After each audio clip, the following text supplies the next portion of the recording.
hadirat-Mu, karena di sanalah sukacita abadi, di sanalah kami dapat bersyukur. Terima kasih Tuhan dalam setia kami yang hadapan-Mu pada pagi hari ini dapat menyenangkan hati Tuhan. Dan saatnya Bapa, karena kami belajar firman-Mu, biarlah Roh-Mu yang kudus akan menolong kami. Roh-Mu yang kudus memberikan kami hikmat untuk dapat mengerti firman-Mu, sehingga firman-Mu Tuhan tidak terlalu saja, tetapi firman-Mu tertanam dalam hati kami, membentuk pribadi kami menjadi baru dalam Engkau. Terima kasih Tuhan. Berkati semua yang hadir, yang mendengarkan firman-Mu Tuhan pada pagi hari ini. Dan biarlah nama Tuhan ditinggikan, diagungkan. Terpuji nama Bapa, di dalam nama Tuhan Yesus kami berdoa. Haleluya. Amin. Saudara yang dikasihi Tuhan, pada pagi hari ini kita akan belajar firman Tuhan yang terdapat di dalam suratan Roma pasal yang ke-8 ayat yang ke-18 sampai ayat yang ke-25. Sekali lagi, Roma 8 ayat 18 sampai 25 berbunyi demikian. Sebab aku yakin bahwa penderitaan zaman sekarang ini tidak dapat dibandingkan dengan kemuliaan yang akan dinyatakan kepada kita. Sebab dengan sangat rindu seluruh makhluk menantikan saat anak-anak Allah dinyatakan. Karena seluruh makhluk telah ditakutkan kepada kesia-siaan, bukan oleh kehendaknya sendiri, tetapi oleh kehendak Dia yang telah menaklukkannya. Tetapi dalam pengharapan, karena makhluk itu sendiri juga akan dimerdekakan dari perbudakan kebinasaan dan masuk ke dalam kemerdekaan kemuliaan anak-anak Allah. Sebab kita tahu bahwa sampai sekarang segala makhluk sama-sama mengeluh dan sama-sama merasa sakit bersalin. Dan bukan hanya mereka saja, tetapi kita yang telah menerima karunia sulung roh, kita juga mengeluh dalam hati kita sambil menantikan pengangkatan sebagai anak, yaitu pembebasan tubuh kita. Sebab kita diselamatkan dalam pengharapan, tetapi pengharapan yang dilihat bukan pengharapan lagi. Sebab bagaimana orang masih mengharapkan apa yang dilihatnya. Tetapi jika kita mengharapkan apa yang tidak kita lihat, kita menantikan dengan tekun. Amin. Puji Tuhan. Saudara pengemis Tuhan, pagi hari ini tema firman Tuhan kita adalah ujian hidup bagi pengikut Kristus. 2 minggu yang lalu kita telah membahas Roma pasal 8 ayat 12 dan 17 dengan tema tanggung jawab hidup pengikut Kristus. Ada 2 hal yang harus kita ketahui, yaitu hidup tidak menurut daging atau tabiat manusia. Yang kedua, harus hidup menurut tuntunan roh. Di dalam Roma 8:17 sebagai kesimpulan dikatakan, dijelaskan bahwa status kita sebagai pengikut Kristus saat ini adalah kita adalah anak-anak Allah. Kita adalah ahli waris Allah. Kita berhak menerima janji-janji Allah. Kita menerimanya bersama dengan Kristus. Kita juga menderita bersama dengan Kristus. Yang terakhir, kita juga menderita bersama-sama. Kita juga akan dipermuliakan bersama-sama dengan Kristus. Untuk memperoleh pengharapan atau untuk memperoleh janji-janji Allah bagi kita, kita tidak terlepas dari ujian-ujian hidup yang kita alami saat ini. Saudara Kristen yang dikasih Tuhan, saat ini kita di dunia, ya, kita mengalami ujian-ujian hidup. Ujian hidup yang kita akan lihat di dalam ayat pembacaan kita ada 3 hal ujian yang kita temui, yang kita hadapi di dalam kehidupan kita selama kita di dunia ini. Yang pertama ayat yang ke-18, yaitu hidup dalam penderitaan. Sebagai pengikut Kristus, hidup kita selalu diperhadapkan dengan penderitaan. Karena penderitaan adalah syarat utama untuk memperoleh kemuliaan yang dijanjikan Kristus.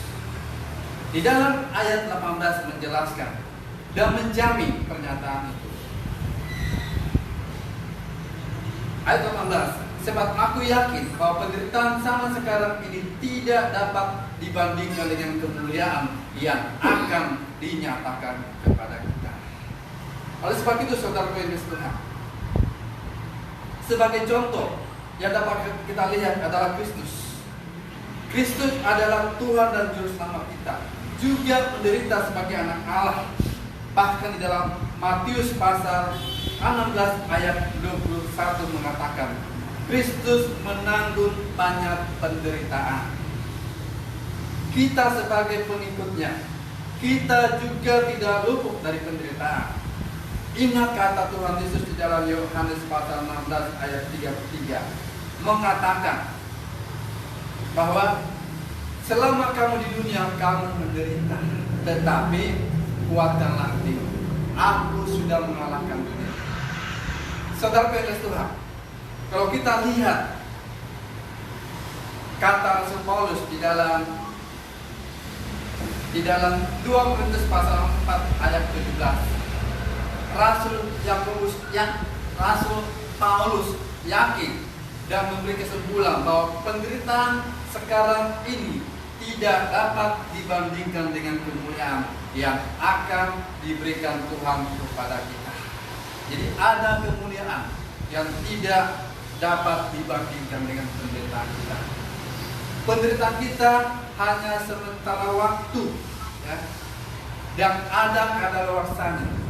Mungkin sampai sewaktu-waktu kita menderita, tidak selamanya. Tetapi kemuliaan yang Tuhan janjikan kepada kita itu selama-lamanya. Oleh sebab itu, saudara yang dikasihi Tuhan, bersabarlah dalam mengiring Tuhan.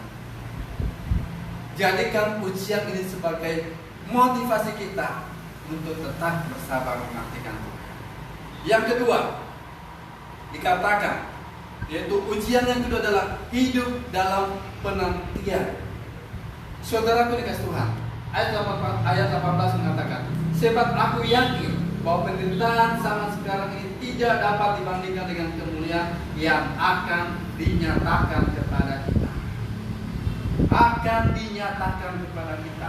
Kemuliaan akan dinyatakan kepada kita. Kata akan itu menunjuk waktu yang akan datang baru terjadi. Jadi pengharapan kita sebagai pengikut Kristus baru terjadi pada waktu yang akan datang sesuai dengan jadwal yang telah ditentukan Tuhan. Sebagai pengikut Kristus harus sabar dalam penantian. Dalam penantian biasanya banyak godaan, banyak kerikil hidup yang kita temui. Mampukah kita bertahan? Mampukah kita mengatasi semua ini? Usaha kita gagal. Tidak ada satupun usaha kita yang dapat membuat kita mampu bertahan dalam penantian. Dan sebab itu saudara dikasih Tuhan, kita butuh pertolongan. Kita butuh satu oknum yang dapat membantu kita, yaitu Roh Kudus, agar hidup kita mampu dalam ujian, agar hidup kita setia, agar hidup kita tekun di dalam penantian. Oleh sebab itu saudara yang kedua, tekunlah di dalam penantian, menantikan janji Tuhan, karena janji Tuhan itu ya dan amin. Yang ketiga, ujian yang ketiga yang kita temui selama kita hidup di dunia ini adalah hidup dalam pergumulan, hidup dalam keluhan. Ayat 22 dan 23 mengatakan, sebab kita tahu bahwa sampai sekarang segala makhluk sama-sama mengeluh, sama-sama merasa sakit bersalin, dan bukan hanya mereka saja, tetapi kita yang telah menerima karunia sulung Roh, kita juga mengeluh dalam hati kita, sambil menantikan pengangkatan sebagai anak, yaitu pembebasan tubuh kita. Saudaraku yang dikasihi Tuhan, dikatakan di dalam ayat yang ke-22, segala ciptaan di dunia sama-sama mengeluh, sama-sama bergumul. Dan itu terjadi, saudara Kristus. Sebelum Adam berdosa, segala ciptaan ada dalam keadaan baik dan harmonis. Namun setelah Adam jatuh dalam dosa, segala ciptaan ikut jatuh bersama dengan manusia, sampai binatang sekalipun. Itu dapat saudara lihat di dalam referensi Kejadian 1 ayat 26 sampai 31, Kejadian pasal 2 ayat 19 sampai 30, Mazmur 8, Ibrani 2 ayat 5 dan 10, Yeremia 12 ayat 4 dan 11. Saudaraku yang dikasihi Tuhan, dalam penyelidikan bumi sekarang, bumi itu mengerang dalam keadaan tidak harmonis. Hal ini terjadi karena segala ciptaan telah ditaklukkan pada kesia-siaan. Itu kata Roma. Bukan bumi saja, saudara yang dikasihi Tuhan, bahkan segala yang ada di bumi mengerang. Bahkan kita sebagai pengikut Kristus juga kita mengerang, mengeluh. Ayat 3, kita telah terima karunia Roh, kita juga mengeluh, bergumul dalam hidup ini. Itu dapat saudara lihat di dalam Efesus 4 ayat 14, Efesus 1 ayat 14, 2 Korintus pasal 55, Yohanes 1 ayat 18. Semua bergumul, semua mengeluh. Jadi kalau kita simpulkan hal mengeluh, pertama, semua ciptaan sama-sama mengeluh, Roma 8 ayat 2. Yang kedua, orang percaya pengikut Kristus juga mengeluh, Roma 8 ayat 3, 2 Korintus 5 ayat 4. Yang ketiga, Roh Kudus juga mengeluh dalam hati, Roma 8:26. Mengeluh untuk apa? Mengeluh untuk menantikan pengangkatan kita sebagai anak-anak Allah, sebagai anak. Oleh sebab itu saudara yang dikasihi, janji Tuhan yang kita peroleh, yang akan menjadi kenyataan suatu saat. Sebab itu bersabarlah di dalam itu. Sabar, karena untuk memperoleh janji kita harus melalui ujian-ujian. Dan orang yang lolos dalam ujian ini, dialah menjadi pemenang. Sebab itu tidak salah kata Rasul Paulus. Jadilah pemenang supaya mahkota tetap abadi menjadi hidup. Puji Tuhan saudara. Firman Tuhan pada pagi hari ini. Tapi memotivasi kita untuk tetap berjuang mempertahankan iman kita. Tetap dalam ujian-ujian kita supaya nama Tuhan ditinggikan dan diangkat. Puji Tuhan. Firman Tuhan sampai di sini. Dan saat ini kita akan memuji Tuhan. Kita mengangkat satu pujian, yaitu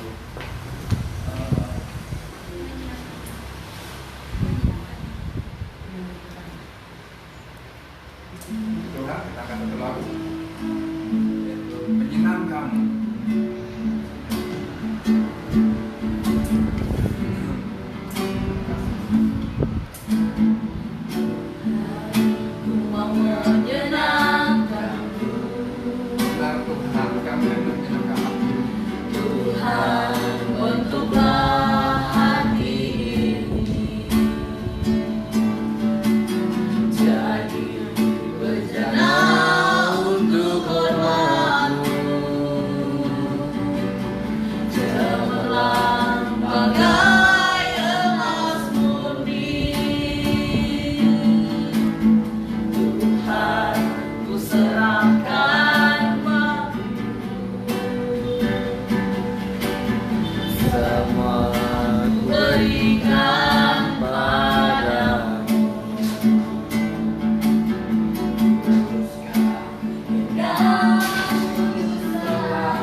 Agar aku menyenangkanmu,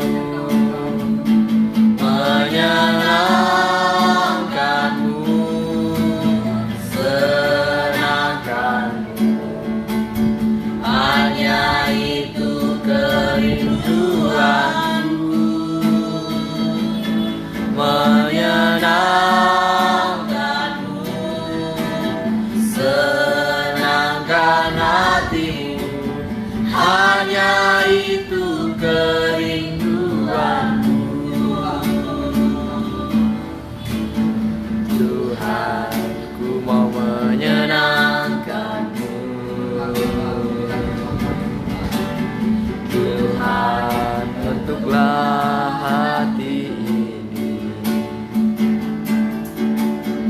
jadi bejana untuk hormat-Mu. Cemerlang bagai emas murni, serahkan padanya semua, ku berikan padamu. Kuduskan Engkau, kudus selalu, agar aku menyenangkanmu, menyenangkanmu, senangkanmu. Hanya itu kerinduanku, menyenangkanmu, senangkan hatimu. Hanya itu kerinduanku.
pagi hari kami berdoa buat bangsa dan negara kami.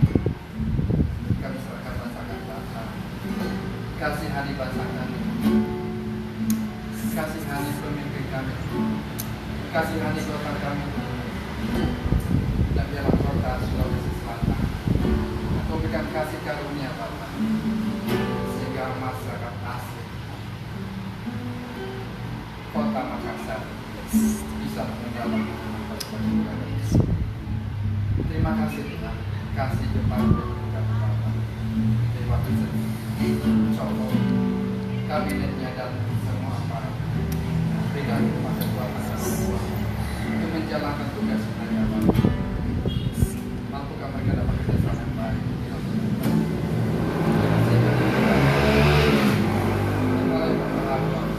Mengalami jamahan yang mengalami peningkatan Bapak. Terima kasih. Terima kasih. Kami juga berdoa kami biarlah Tuhan sendiri yang mengusir wabah virus corona dalam negeri kami Bapak, sehingga virus ini tidak mengganggu kami lagi, anak-anak dan juga bangsa kami. Itulah permohonan kami pada saat ini Bapak. Berkati para pimpinan, berikan rahmat bagi mereka untuk dapat menanggulangi. Dan biarlah terutama Engkau sendiri yang mengasihi kami, mengasihi bangsa kami, mengampuni segala salah dosa kami Bapa, dan pulihkan hidup kami. Jauhkan terus corona dari negeri kami, di dalam perjalanan kepada Yesus. Terima kasih Bapa, terima kasih Yesus. Sebentar kami bisa sama awalnya. Tuntut langkah kami sekarang. Tibakan kami dengan selamat sampai ke rumah kami. Dan biarlah berkat Tuhan yang kami dapatkan pada pagi hari ini kami bisa bagikan kepada keluarga kami, kepada orang-orang di sekitar kami, sehingga melalui kehidupan kami nama Tuhan ditinggikan di hati kami. Terima kasih Bapa, terima kasih Yesus. Kami percaya Bapa, kita terus senantiasa menuntut langkah kami. Terpuji nama-Mu, jemaat dari kasih Tuhan. Mari kita akan mengangkat tangan, kita akan terima berkat Tuhan. Kiranya kasih karunia dari Bapa, penyertaan dari anaknya Yesus, persekutuan dan penghidupan Roh Kudus akan memberkati pelayananmu, memberkati kesehatanmu, memberkati studimu, memberkati rumah tanggamu, memberkati pekerjaan, dan memberkati masa depanmu. Mulai saat ini sampai Tuhan Yesus datang. Yang percaya katakan, Amin.